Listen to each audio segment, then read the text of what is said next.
There's something quietly haunting about the trench watch.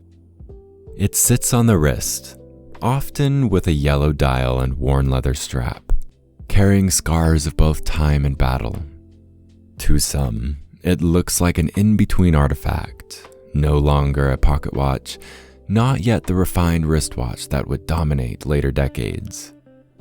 But that's exactly where its beauty lies, in being the transitional object born out of necessity, courage, and the chaos of a world at war.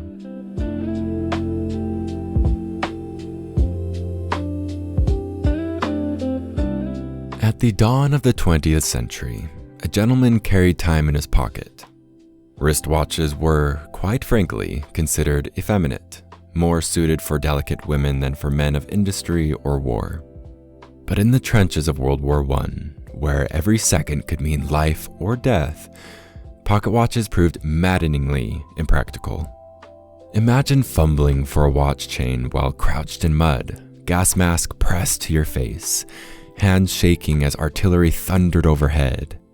Time needed to be immediate, accessible, visible in the dark. And so, soldiers began soldering crude wire lugs onto pocket watches, strapping them to their wrists with thick leather bands, often covered with protective grills or shrapnel guards. The trench watch was born not from fashion, but from survival. And yet, there is style there, even if unintended. The broad numerals painted with radium that glowed faintly through the night. The onion-shaped crowns made to be gripped with gloved hands. The enamel dials, simple and functional, that now bear the soft cracks of age like laugh lines on an old face. The straps, heavy leather or canvas that once smelled of sweat, earth, and gunpowder. These weren't luxury goods, they were instruments. But in their stripped-down purpose, they became accidentally elegant, imbued with a kind of raw honesty. As the war dragged on, watchmakers recognized the soldiers' need and responded. Longines, Omega, Zenith, Elgin, and Waltham, and others began producing wristwatches specifically marketed to officers and men at the front. These weren't usually official issue. Most soldiers purchased them privately through outfitters, catalogs, or military suppliers, but they were designed with war in mind. Luminous radium dials, sturdy cases with soldered wire lugs, and leather straps built for rough wear, sometimes fitted with shrapnel guards. What began as improvised conversions quickly evolved into purpose-built trench watches, bridging the gap between civilian timekeeping and the demands of modern warfare.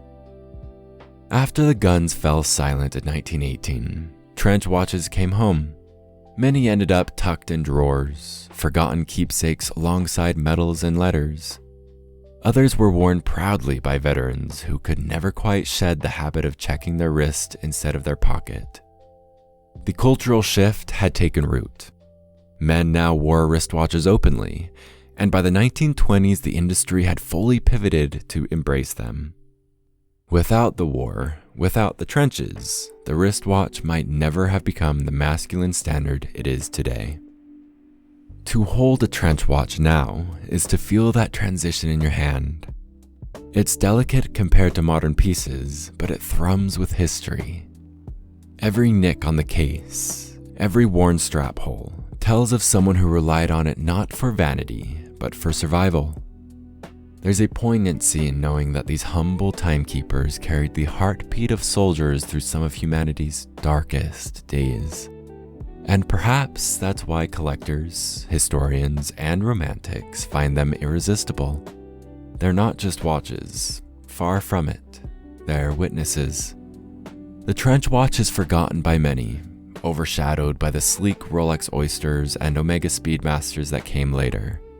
But to forget it is to miss the turning point, the moment when time moved from the pocket to the wrist, when function bent tradition, and when necessity birthed something unexpectedly beautiful.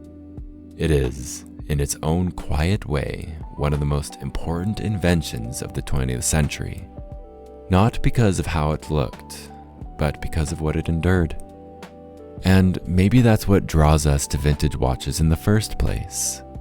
Not perfection, nor polish, but stories. Stories etched into enamel dials, whispered in ticking movements, stitched into cracked leather. Stories like the trench watch, where practicality became poetry, and where time itself was rewritten on the wrist of history.